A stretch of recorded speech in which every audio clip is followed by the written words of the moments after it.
أعوذ بالله من الشيطان الرجيم بسم الله الرحمن الرحيم الحمد لله الذي نحمده ونستعينه ونستغفره ونؤمن به ونتوكل عليه ونعوذ بالله من شرور أنفسنا ومن سيئات أعمالنا من يهد الله فلا مضل له ومن يضلله فلا هادي له ونشهد أن لا إله إلا الله ونشهد أن محمدا عبده ورسوله أعوذ بالله من الشيطان الرجيم بسم الله الرحمن الرحيم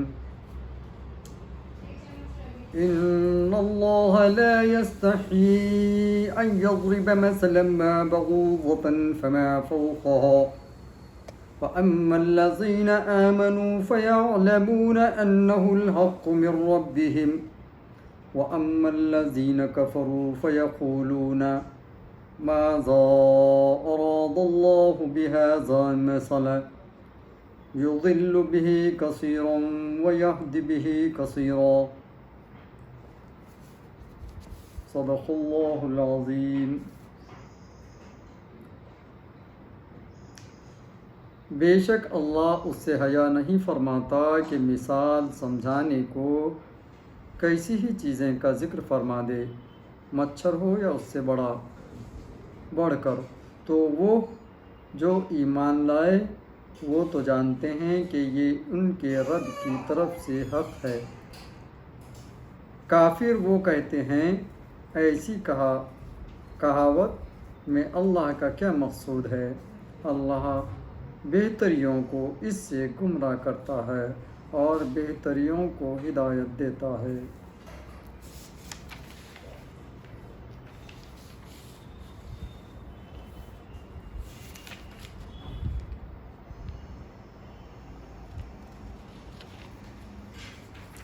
گزشتہ جمعہ جس آیات پر روشنی ڈالی گئی تھی اس سے قبل وَبَشِّرِ الَّذِينَ آمَنُوا وَعَمِلُوا الصَّالِحَاتِ أَنَّ لَهُمْ جَنَّاتٍ تَجْرِي مِن تَحْتِهَا الْأَنْهَارُ كُلَّمَا رُزِقُوا مِنْهَا مِن ثَمَرَاتِ رِزْقًا قَالُوا هَٰذَا الَّذِي رُزِقْنَا مِن قَبْلُ وَأُتُوا بِهِ مُتَشَابِهًا وَلَهُمْ فِيهَا أَزْوَاجٌ مُطَهَّرَةٌ وَهُمْ فِيهَا خَالِدُونَ۔ گزشتہ آیت میں مومنین، صالحین، صادقین کو بشارت دی گئی تھی کہ ان کے لیے جنت کو سنوارا گیا، اور جنت کو سنوارا ہی نہیں بلکہ جنت کی اندر کی نعمتیں اس کے اندر بیان کی گئی، پھل اور درختوں اور ہر چیز رزق اس کا بیان ہوا، اور جب یہ جنت کی نعمتیں جنتیوں پر ظاہر ہوئی تو جنتیوں کی نظر میں یہ ظاہراً یہ سمجھ میں آتا تھا کہ یہ تو جو ہے ایسی نعمتیں، ایسی غذا، ایسے پھل جو تو ہم کو دنیا میں بھی ملتے تھے، لیکن اللہ رب العزت نے بھلے ہی اس کو متشابہ کیا، لیکن اس کا جو مزہ ہے یہ وقتاً فوقتاً اور اپنے ذہن کی تبدیلی اور خواہش کے لحاظ سے جنت کے میووں کے اندر کے جو مزے ہے اپنے اپنے ذہن اور مزے کے لحاظ سے تبدیل ہو، جیسا چاہیں ویسے تبدیل ہوتے ہیں۔ اور صرف یہی نہیں بلکہ اللہ رب العزت نے میووں کے ساتھ ساتھ مومنوں کے لیے جنت میں پاک مطہرہ ازواج بھی دے رکھے ہیں، اور ان ازواج کے ساتھ مومنین جنتی جو ہے ہمیشہ ہمیشہ جنت میں رہیں گے، اور کبھی ان کو نہ موت آئے گی اور نہ کسی قسم کے مرض میں، امراض میں وہ مبتلا ہوں گے۔ تو اس سے پہلے یہ تمام چیزیں بتا دی گئی کہ دیکھو یہ تین جو گروہ چلتے آ رہے ہیں، مشرکین، کافرین، منافقین، ان کو علیحدہ رکھ کر کے مومنین کا ذکر کیا گیا کہ دیکھو مومنین کے لیے یہ انعامات ہیں۔ اب اس آیت میں یہ بتایا جا رہا ہے کہ جب مومنین کو آتا الگ سے بتایا گیا، کافرین کو دیکھو کافرین کا یہ گروہ ایسا ہے، یہ ان کو بتانے کے باوجود، اچھی باتیں بتانے کے باوجود یہ اپنے ہٹ دھرمی پر اڑے رہے اور مومنین کے انعامات بتا دیے گئے۔ لیکن اس کے باوجود بھی جو ان کے شبہات یہ تینوں گروہ کے بڑھتے رہے، تو ان شبہات کو دور کرنے کے لیے یہ آیت یہاں پر نازل ہوئی۔ اس سے پہلے قرآن پاک کی حقانیت و دلائل سے ثابت فرمایا گیا اور اس کے ماننے کے جزا اور نہ ماننے کی سزا کا ذکر فرما کر اس پر ایمان لانے کی رغبت دی گئی۔ اب ان شبہات کو دور فرمایا جا رہا ہے جو کہ کافر قرآن پاک پر کرتے تھے، جن کی وجہ سے قرآن کو کتاب اللہ نہ مانتے تھے، کیونکہ کسی شے کے ثبوت کے لیے جس طرح دلائل کی ضرورت ہے، اس طرح مخالفین کی شبہات کو جوابات کی بھی۔ تو پتہ یہ چلا کہ جب قرآن پاک پر اعتراضات یہ تینوں گروہ کرتے رہتے تھے اور ان کے اعتراضات پر جوابات بھی اللہ رب العزت نے معقول دیے، اپنے نبی کے ذریعے ان کو ہدایت کی باتیں بھی بتا دی گئی اور خبردار بھی کیا گیا اور ان کو ڈرایا بھی گیا۔ اس کے باوجود کچھ منافقین اس شبہات کو نئے نئے پہلو سے، نئے نئے طریقے سے قرآن کے اندر کے شبہات کو ظاہر کرنے کی کوشش کرتے اور ٹٹولتے رہتے کہ کہاں ان کو گنجائش ملے، اور وہ شبہات کا نقطہ لے کر کے مومنین کو بھٹکاتے رہے۔ تو جب اللہ رب العزت نے قرآن پاک کے اندر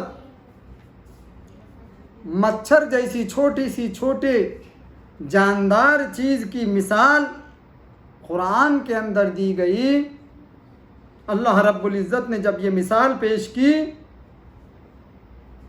تو یہ گروہ اٹھ بیٹھا۔ پھر وہ یہ بولنے لگا کہ اللہ رب العزت جو اتنی بڑی شان و شوکت والا ہے، اتنی بڑی کبریائی والا ہے، تو وہ ایسے حقیر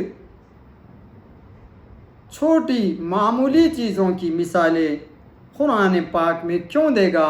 تو اس طرح سے ان کا منکرانہ لہجہ جو تھا مومنین کی طرف کہ یہ ایسی چھوٹی معمولی حقیر چیزوں کی اللہ رب العزت اپنے کبریائی سے کیسے دے سکتا ہے؟ یہ بہت معمولی چیز ہے، مچھر کی مثال وہ کیوں دے گا؟ وہ بڑا اللہ سب سے بڑا ہے اور وہ بڑی مثالیں دے گا، ایسا ان کا ذہن تھا۔ اور اس ذہن کے لحاظ سے وہ ان آیاتوں کے معترض بننے لگے۔ ان کا یہ کہنا تھا کہ اللہ رب العزت چھوٹی چیزوں کی، حقیر چیزوں کی مثالیں کیوں دے گا؟ اس وقت ایسے موقع پر اس آیت کا نزول ہوا تو اللہ رب العزت اس آیت میں ارشاد فرماتا ہے کہ ان اللہ لا یستحی ان یضرب مثلا ما، اللہ تعالیٰ کو حیا نہیں، لا یستحی حیا سے ہے، اللہ تعالیٰ کو کسی بات کی، اس بات کی حیا نہیں ہے کہ وہ چھوٹے کمظرف مچھر کی مثال دے رہا۔ مشرکین کافرین کا کیا کہنا تھا کہ اللہ اتنا بڑا ہے، اتنی چھوٹی باریک سی چھوٹے جھنگر مچھر کی مثالیں کیوں دیتا ہے؟ وہ تو بڑا ہے، تو یہ حقیقی چیزوں کی مثال دینے کی کیا ضرورت ہے؟ اللہ رب العزت اسی لیے یہاں پر قرآن پاک کا نزول فرما کر اپنے نبی کے ذریعے سے ان کے آنکھوں کو، ان کے ذہن کو کھول ڈالتا ہے۔ یہاں ارشاد فرماتا ہے اللہ رب العزت، اللہ تعالیٰ یہ فرماتا ہے کہ ان اللہ لا یستحی ان یضرب مثلا ما بعوضۃ فما فوقها، ایسی مثال دینے میں اللہ رب العزت کو کوئی حیا نہیں ہوتی۔